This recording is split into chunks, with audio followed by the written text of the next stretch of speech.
اعوذ باللہ من الشیطان الرجیم بسم اللہ الرحمن الرحیم اللہم انی اسألک علما نافعا ورزقا واسعا وشفاء من کل داء۔ اے اللہ، میں تجھ سے نفع دینے والے علم، وسیع رزق اور ہر بیماری سے شفا کا سوال کرتا ہوں۔ آب زمزم اللہ تعالیٰ کی طرف سے ایک نعمت عظیمہ ہے کہ اس پانی کو پینے کے ساتھ جس چیز کا ارادہ کیا جائے، جو دعا کی جائے، جس نیت سے پیا جائے، اللہ تعالیٰ پورا کرتے ہیں۔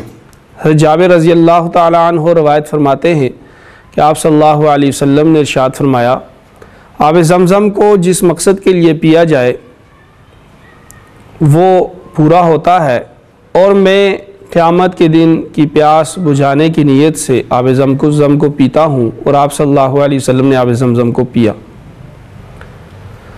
حضرت ابن عباس رضی اللہ تعالیٰ عنہ کا اثر ہے کہ وہ جب بھی آب زمزم کو پیتے تو یہ دعا پڑھا کرتے تھے، اللہم انی اسألک علما نافعا ورزقا واسعا وشفاء من کل داء۔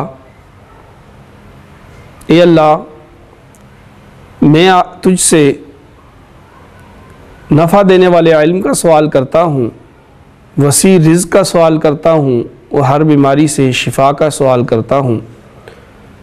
ہمارے لیے اس میں درس ہے کہ ہم جب بھی اس پاکیزہ پانی کو پئیں تو اس وقت ہم یہ دعا ضرور پڑھا کریں کہ اللہ تعالی ہمیں اس میں ان تینوں چیزوں کو جو پوری زندگی کا احاطہ کر رہی ہیں وہ عطا فرمائیں۔ وآخر دعوانا ان الحمد للہ رب العالمین۔